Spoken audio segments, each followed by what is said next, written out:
lying and sinful, and warns him to stop. That's a This verse is interesting. significant for two reasons. Huh? The first is that the front part of our brain is responsible for voluntary movement. The frontal Oh. lobe.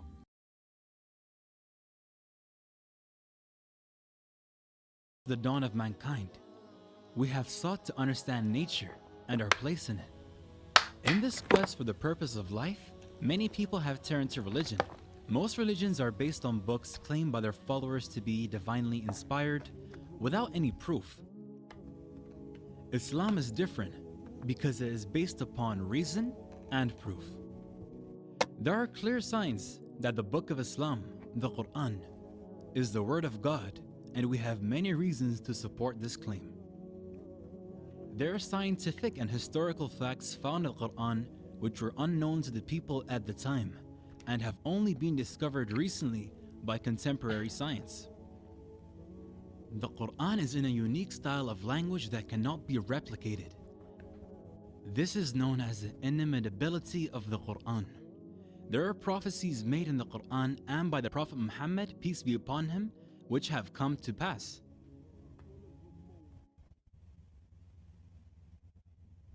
Okay. The following are some facts found in the Quran. Number 1. Origin of life. Water is essential for all living things. We all know that water is vital to life, but the Quran makes a very unusual claim. We made every living thing from water. Will they not believe? In this verse, water is pointed out as the origin of all life. All living things are made of cells. We now know that cells are mostly made up of water. For example, 80% of the cytoplasm, basic cell material, of a standard animal cell is described as water in biology textbooks. The fact that living things consist mostly of water was discovered only after the invention of the microscope. Oh shit! The last thing someone would have guessed is that all life came from water. You know, that's interesting because because well, when you look at Adam and Eve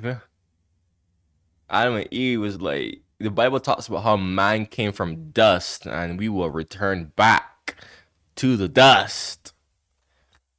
Two interesting contradictions. I don't know. Number 2, iron. Iron. Iron is not natural to the earth. It's not? It did not form on the earth but came down to earth from outer space. Really? I did not know that. This may sound strange, but it's true. Scientists have found that billions of years ago, the earth was struck by meteorites. These meteorites were carrying iron from distant stars, which had exploded. What? The Quran says the following on the origin of iron. We sent down iron with great inherent strength and its many benefits for humankind. What? Okay, this is mad. That is actually insane. Iron? Was it on Earth? What?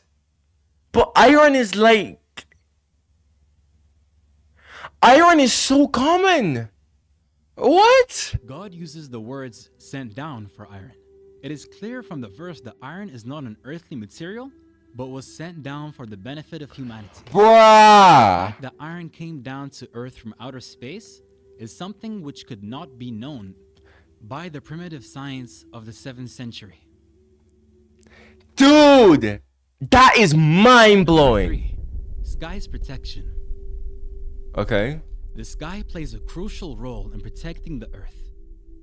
The sky protects the earth from the lethal rays of the sun. If the sky did not exist, then the sun's radiation would have killed off all life on earth. Yeah. It also acts like a blanket wrapped around earth to protect it from the freezing cold of space. Right. Negative. Damn. If this temperature was to reach earth, then the planet would freeze over instantly. The sky also protects life on earth by warming the surface. You know, it's crazy because how does the sky, like the atmosphere, all that. I think there's. Isn't it kind of weird, like how that all like stays into place, and it doesn't just like freaking just go all into like space? Is it like gravity like keeping the sky in place, or Attention, greenhouse effect, and reducing temperature extremes between day and night. These are some of the many protective functions of the sky. The Quran asks us to consider the sky in the following verse. We made the sky a protective ceiling, and yet they are turning away from our signs. The Quran points to the sky's protection as a sign of God. The protective properties of the sky were discovered by scientific research conducted in the 20th century. Number 4. protect the Mountains. ceiling? I mean, I don't know. Protective ceiling. I mean, someone could easily just look at the sky and just say that, to be honest. Like, I'm not trying to hate or anything. I'm just trying to just look at this from a pure objective standpoint of view.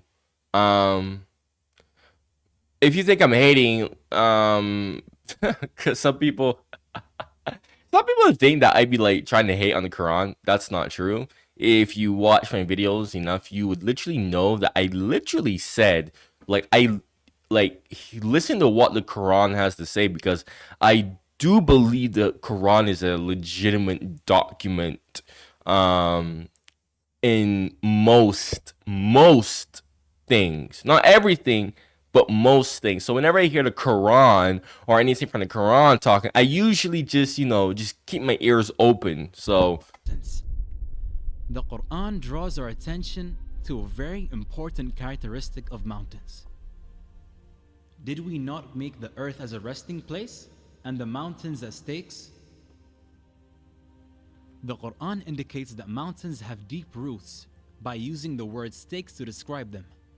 In fact, mountains do have deep roots, and the word stakes is an accurate description for them. A book titled Earth by geophysicist Frank Press explains that mountains are like stakes, and are buried deep under the surface of the earth. I do know that. Mount Everest, the height of which is approximately 9 kilometers above ground, has a root deeper than 125 kilometers. The fact that mountains have a deep stake, like roots, was not known until after the development of the theory of plate tectonics in the beginning of the 20th century. Yeah, bruh. That's why it's like freaking. You could like drill into these mountains and nothing won't really happen, because you're literally just making a small little scratch. Expansion of the universe. Oh. Time when the science of astronomy this is gonna be interesting. The universe was described in the Quran. Really? And it Really? is we who have built the universe with our creative power and keep expanding it.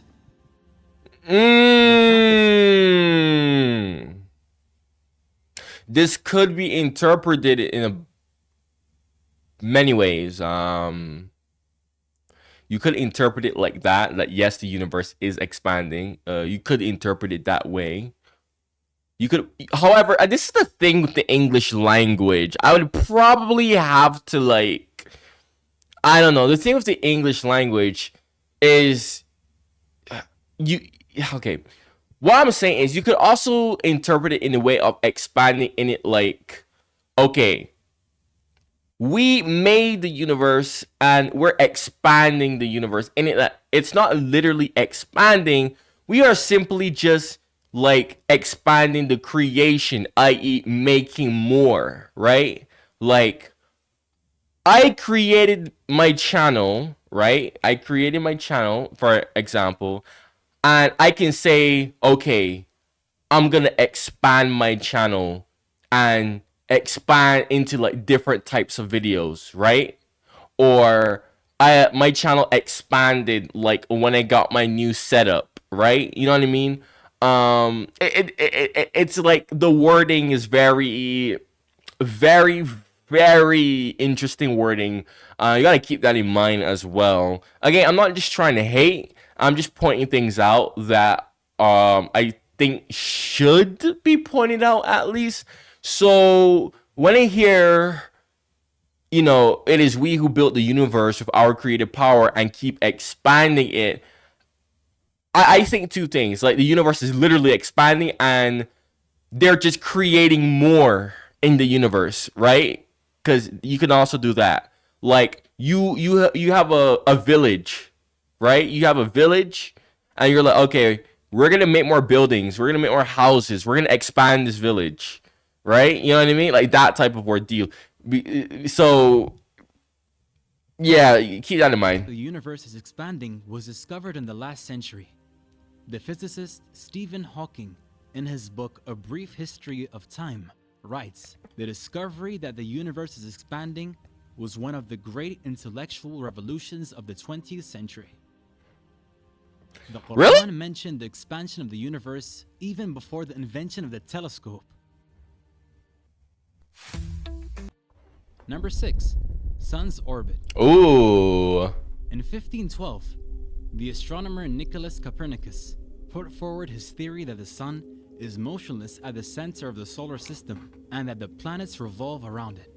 The belief that the sun is stationary was widespread amongst astronomers until the 20th century. It is now a well-established scientific fact that the sun is not stationary but is moving in an orbit around the center of our Milky Way galaxy. The Quran mentions the orbit of the sun.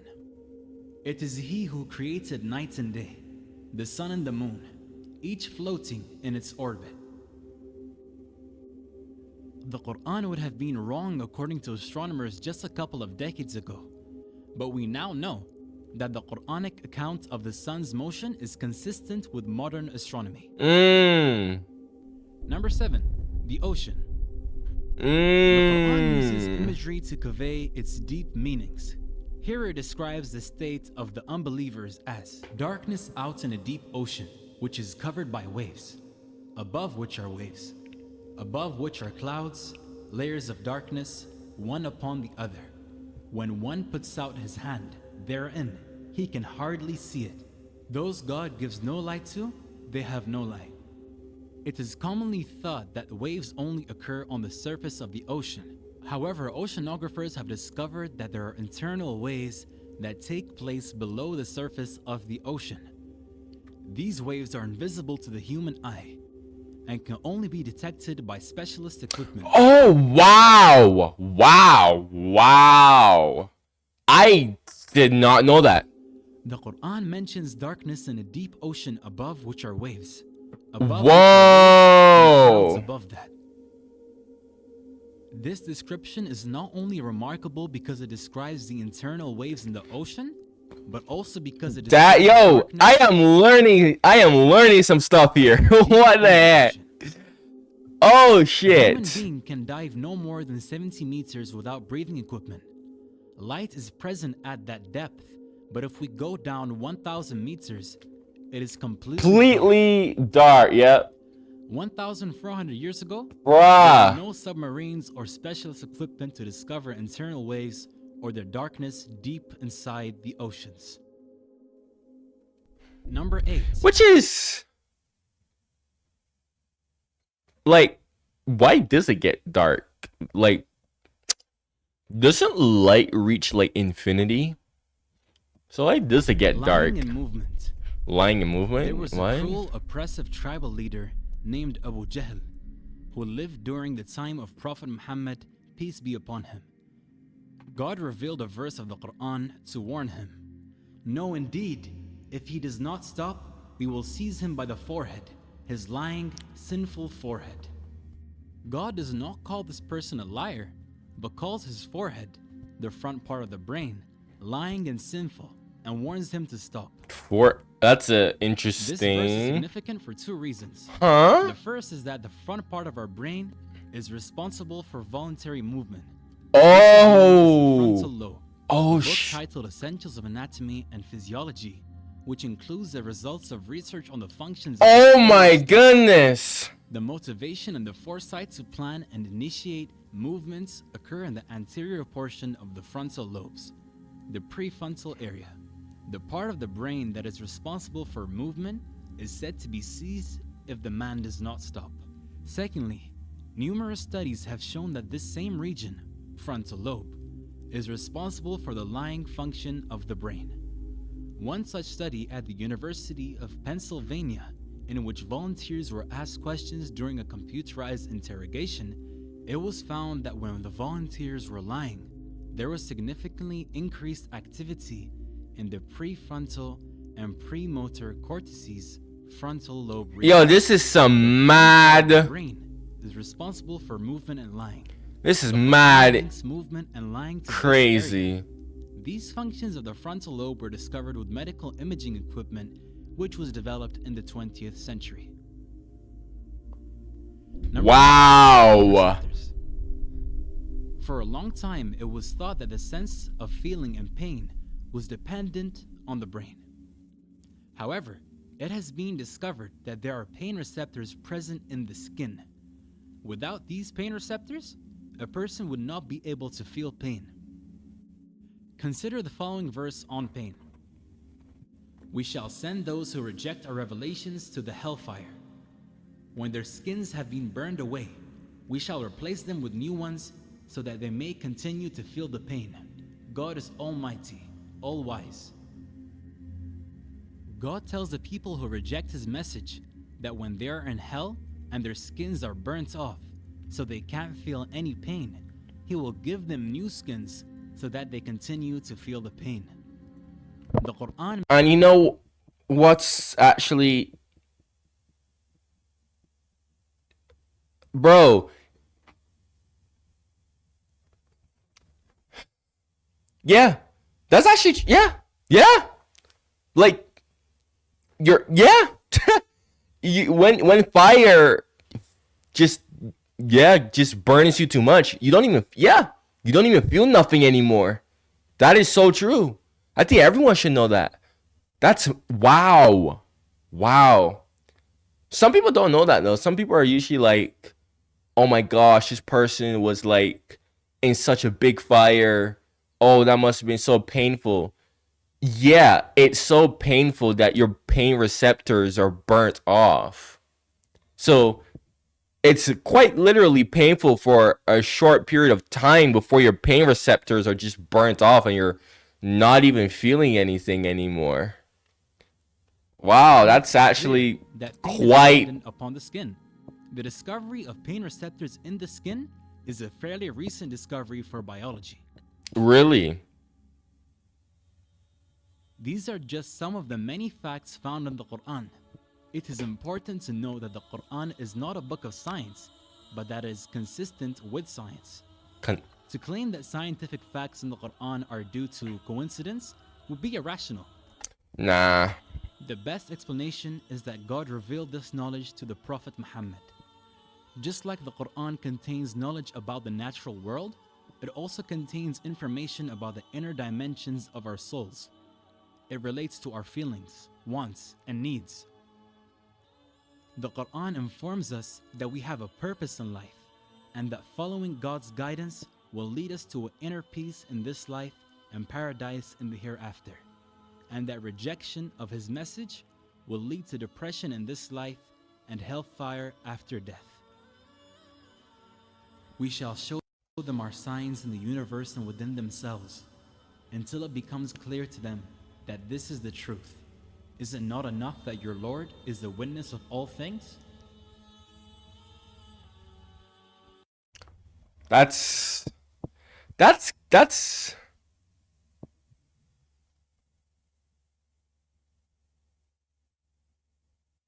was sick. I wanted to make some comparisons with the Bible, but I was like,